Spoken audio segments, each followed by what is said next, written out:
Newcastle is the last venue for the Bicentennial Authority's blockbuster exhibition of art from regional galleries. Today, the finishing touches were being put on The Face of Australia, the land and the people of the 20th century. More than 12,000 people saw the first part of the show in Newcastle, which traced art through the 19th century, and this section promises to be equally popular. The 139 exhibits range from this 1909 Bale oil painting entitled The Yard, reflecting quiet suburban ease, to Peter Webb's modern-day 10 Nelson Street. Lovers of traditional art will enjoy a trip back in time through the warm romantic landscapes of Lloyd Rees and Hans Huyssen. Gruner's Spring Morning of 1917 provides sharp contrast to Anza Halker's An Early Morning Shoot, a photograph taken in 1983. But contemporary artists like Mike Parr and Peter Booth will, no doubt, provide the real challenge.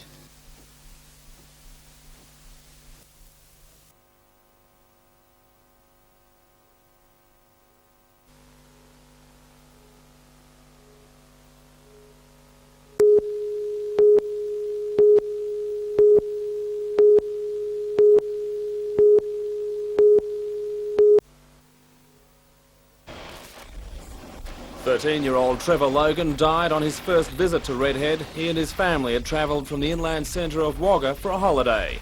Redhead Beach Inspector Wal Berwick says he's seen a dramatic rise in visitors to the beach in the past decade. But after repeated appeals to council, the beach still has only one full-time beach inspector. Mr Berwick says 3 inflatable rescue boats were sitting in the surf club at the time of the drowning, but the beach inspector was rostered off almost an hour before the Logans were washed into the sea. We have an IRB here that's ready at all times. We could have been round there in that 300 yards in about, I'd say, 3 minutes. That's how fast they travel. I think it could have made the difference? Well, it's hard to say in a position like that and with the seas as they were, but if you're around there in very quick time, you have got a chance of saving a life. In the meantime, other residents on the bluff are asking why warning signs haven't been installed to highlight the dangers faced by over-adventurous tourists. They say other cliff sites have prominent warnings at regular intervals designed to make people think twice before taking a chance that could have disastrous consequences.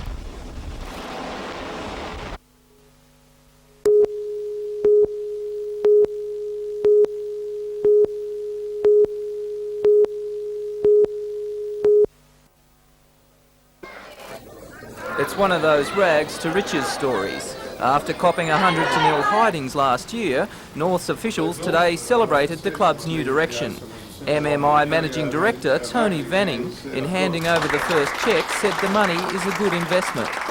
We've got a brand new club now. We've got a combination of the 2 older clubs, Nelson Bay being the new one, and I think we've got a new ball game, and I'm sure those guys are going to prove it on the paddock.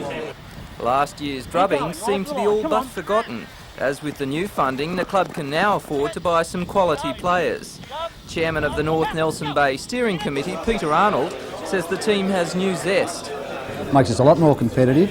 It'll give us a lot more administrative clout with more money to use for different other things, providing more training programs for our juniors, and generally it'll be strengthen the club overall.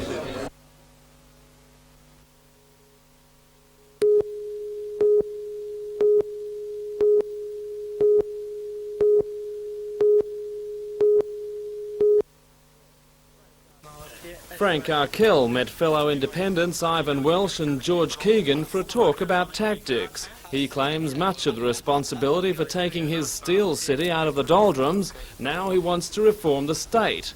Alderman Arkell says Sydney's growth pressures have been brought upon itself by greed. Now he says it's time the rest of the state got a slice of the action.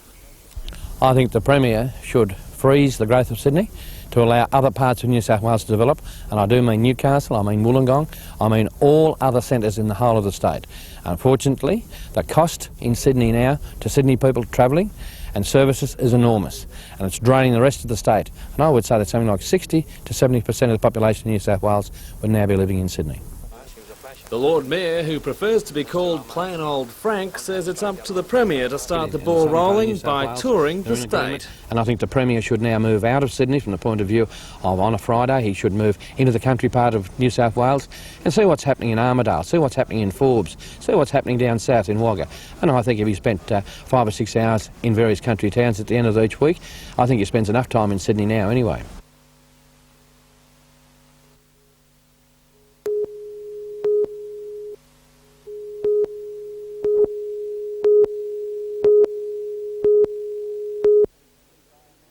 The Sky and then Redford and Bozam was resuming from injury in the Apollo Stakes today, his first start since September 1988. And over the 1400 metres he quickly settled under Johnny Marshall, and at the 400 the legendary sprint of the bow was again on show. In his run, Bozam and Never Quit are fighting it out. Royal Pardon is dying on his run. In fact, Eye of the Sky is going to beat him home. Eye of the Sky is coming out after Bozam. Bozam hands and heels is in front. Eye of the Sky is trying to reach the champ, but he won't pick him up, and Marshall hands and heels on Bozam, and Bozam wins the Apollo by a neck to Eye of the Sky, the surprise packet of the race. Never Quit has run third, Mirakai fourth, Royal Pardon made a...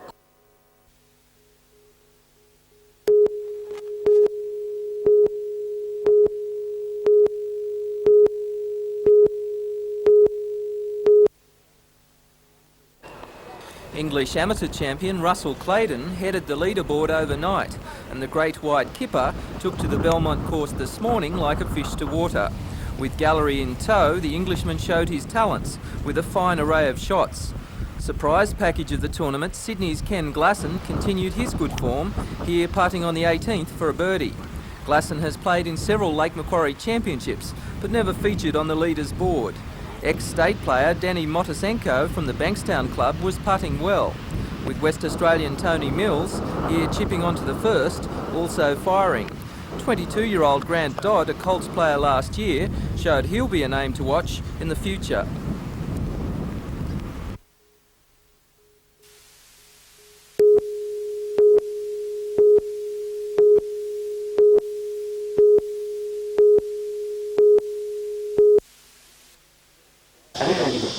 Dole's final day at the hospital was much the same as any other. Morning tea time was spent sharing a few jokes with workmates. This time there was a touch of sadness as they said goodbye to a man who was working here before many of them were born. All the best, pal. Thanks. Yeah. Thanks, Sam.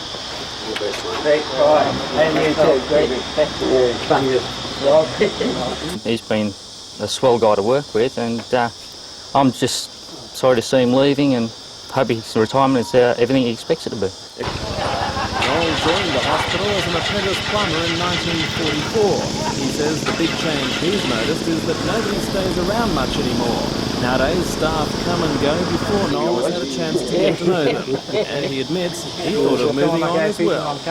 Yes, many times over the years. Everybody gets itchy feet, and but I've looked around and I could never find anything that I liked better and so close to home, so I stayed. Good on you, mate. Thanks very much. Thank you.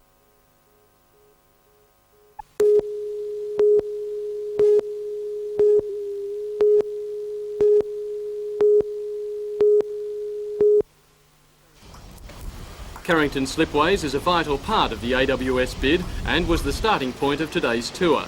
General Gratian is the highest ranked military officer in Australia, heading up all three services. Tony Ayres is his civilian equivalent, the highest ranked permanent head of the civilian side of the forces.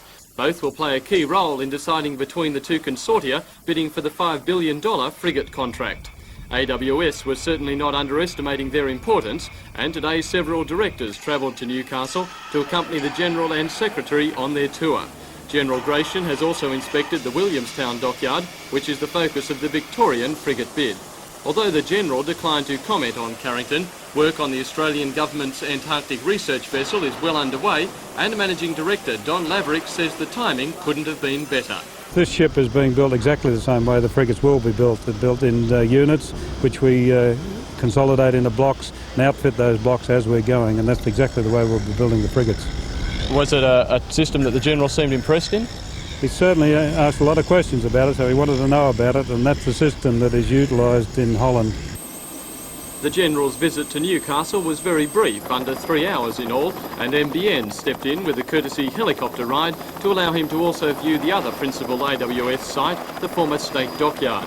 The consortium is negotiating with the state government over the terms of the transaction, but says it is guaranteed access and demolition work on the old sheds will begin within months. Although the state government is asking a valuer's price for the facility, around $3 million, Director of State Development Kevin Gilligan says the consortium is getting a bargain. The State dockyard site is a unique site in Australia. It's a deep water maritime site, and so far as the New South Wales government is concerned, it appears to us that that particular site can be put to the best use if it's used for the frigate program in this state.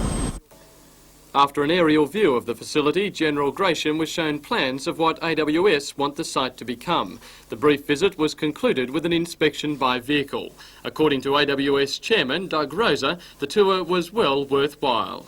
He certainly recognised that it has the facilities and certainly can be developed to do what we plan to do there. He was obviously quite happy with it and saw it as an integral part of our total approach.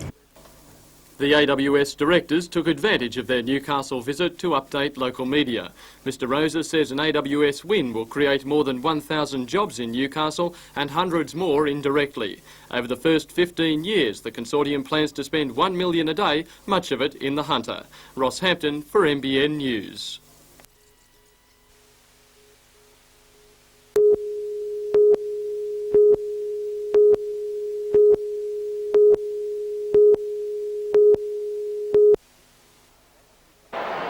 The match has become a tradition in Newcastle over the past 5 seasons, with the Sydney Premiers playing the Newcastle representative team.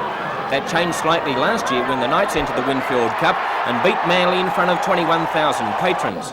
Hence, Canterbury were reluctant to play under the previous conditions of $14,000 for a win and $7,000 for a loss, and wanted a guaranteed $25,000 from the Knights. Chairman of the Newcastle Knights, Max Fox, agreed an increase in prize money was warranted, but balked at the asking price. Told Canterbury that we wouldn't go to 25,000. We made a counter offer.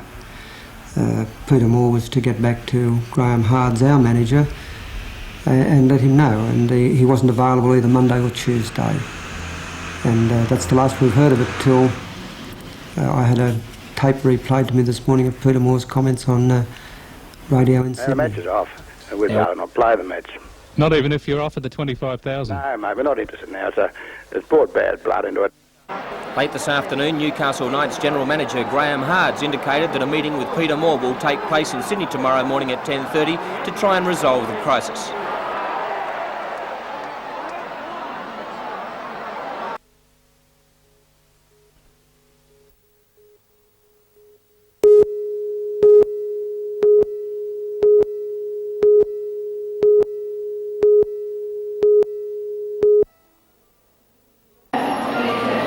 Judges last night had the unenviable task of choosing one young lady to wear the crown as this year's Miss Newcastle showgirl.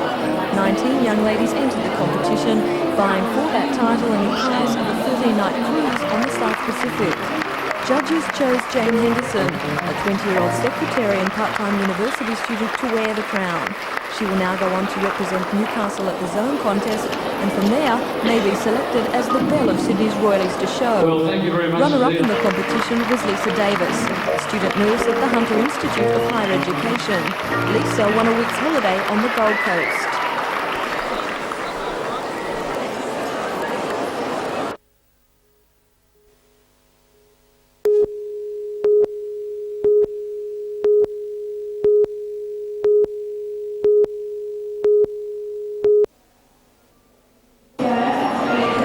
Judges had the unenviable task of choosing one young lady to wear the crown as this year's Miss Newcastle showgirl. 19 young women entered the competition, vying for that title and the prize of a 14-night cruise on the South Pacific. Basing their decision on personality, presentations, and general knowledge, judges chose 20-year-old Jane Henderson as the successful candidate to wear this year's crown. Doing the honours was last year's winner, Lisa Withers. Jane's duties as showgirl will begin next week. She represents Newcastle and Coonabarra brand in the Zone competition. If she is successful there, Jane may be selected as the belle of Sydney's Royal Easter Show. Runner-up in the competition was Lisa Davis, a student nurse at the Hunter Institute of Higher Education. Lisa won a week's holiday on the Gold Coast. both girls have a busy time ahead of them in the run-up to the show, attending official functions and, of course, preparing themselves for those 3 all-important days.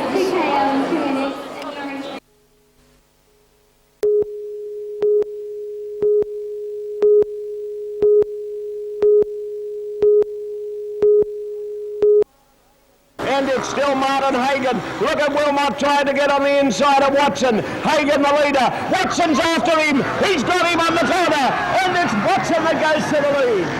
As a commentator at dirt track bike meetings all around Australia, Rod Allen devoted 40 years of his life to the sport.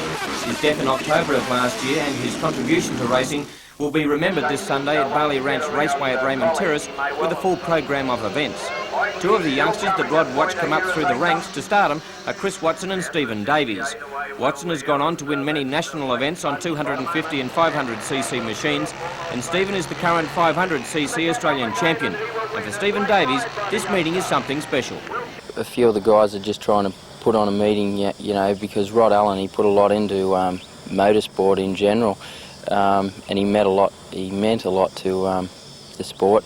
And hopefully it's going to be a good day's racing. There'll be plenty of action out there, especially you know, with the international guys like Chris Watson and Mick Poole from Sydney and Craig Boyce, so it should be a good day. Now, of course, racing begins at 10 a.m. with a clash between Davies, Watson, Poole and company, the highlight of the day.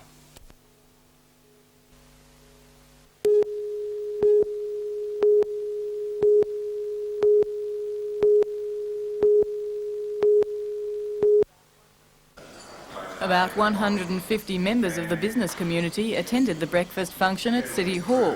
The update coincided with the Hunter Valley Research Foundation's release today of the latest economic indicators. Overall, Research Director Dr. Wedge Paradise says the Hunter economy is buoyant and optimistic for the first time in years. As a demonstration of consumer confidence, research found a 24% increase in the number of new vehicle registrations for the September 88 quarter compared with the same period in 1987. In the last year, an increase of 31% has been noted on rental charges for 3-bedroom homes. And while many building approvals increased for the September quarter of 1988, the Foundation says higher interest rates are now starting to have an effect. In particular, the number of approvals have dropped in the Gosford and Wyong areas, with both good and bad effects.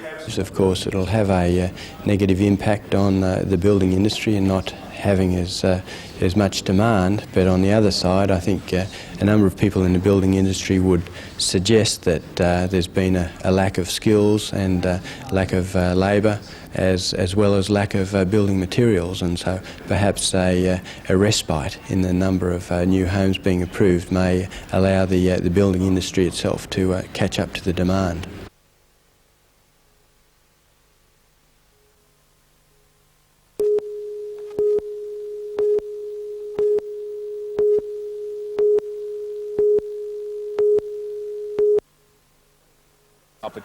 On the 26th of February, the Newcastle Knights tackle Parramatta at the Sports Centre. Parramatta, as you know, are one of the most favourite teams around here.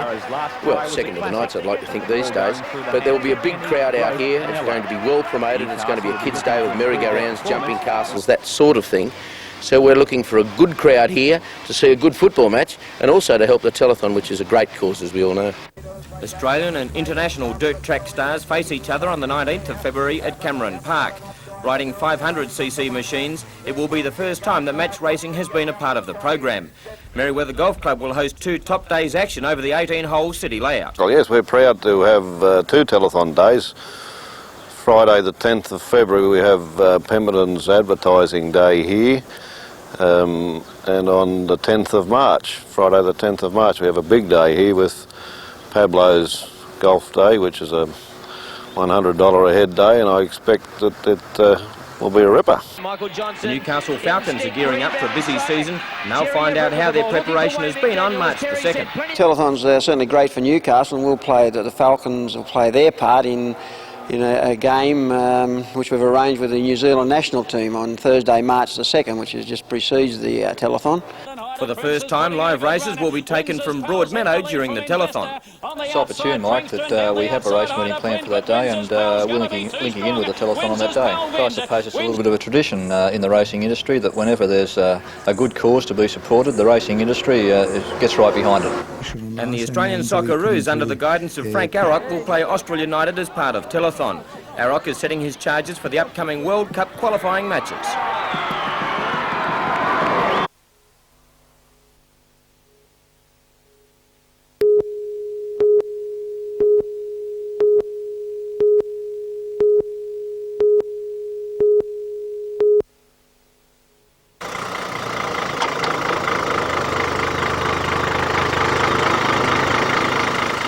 According to inventor John Cressick, the beauty of his idea is its simplicity. Two hydraulic legs with large webbed feet are attached to the chassis. Once they're extended, the vehicle can then leapfrog out of bogs, sand or hollows. John says the idea isn't entirely original.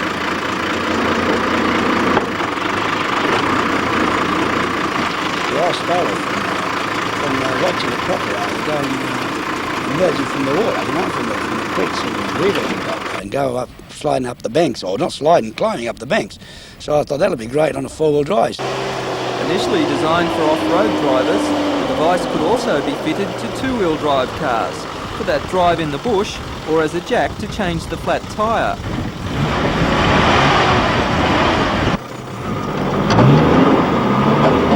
Unlike using a winch, when the car is bogged, the driver simply pulls a lever without getting out of the car. The idea works well on solid ground, but John admits there are still a few bugs to be ironed out. The feet were slipping a little bit in the sand. Aren't you going to have the same trouble in muddy conditions? Oh, not if you put a different type of fit underneath, bigger, wider, and this was designed more for bushwork, but the same token. It's a lot of different accessory you can put underneath there to go for different type of terrain. John is coy about exact details of his invention. He has applied for patents in 32 countries and is now approaching companies to manufacture the product. He estimates it will cost around $2,000, more expensive than a good winch, but as John says, it makes an excellent anti-theft device.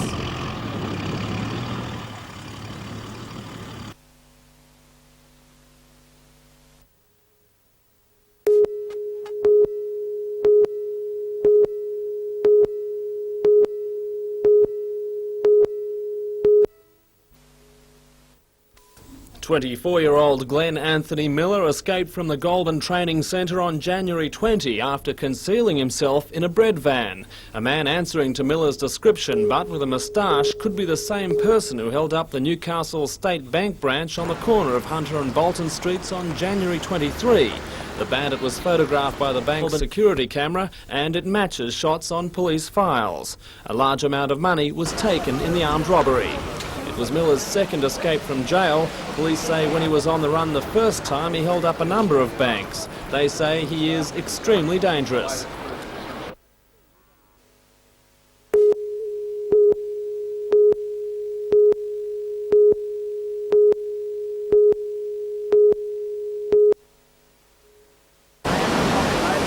Two teenagers spent an anxious hour struggling in a big swell after being washed from rocks while walking around a headland from Bar Beach to Newcastle. Friends on the shore ran for help. Today their rescuer, Beach Inspector David Jamieson, said the incident could have been far more serious, but the youngsters had taken just minutes longer to seek help. When the young fella came round to get some help, I was just in the process of packing up ready to go home for the day, and if I hadn't have been here, he would have had a long run along the beach in vain because all the beach inspectors would have been knocked off for the day, just at the time of day that he was here, and he probably would have had to go over to one of the houses to ring up.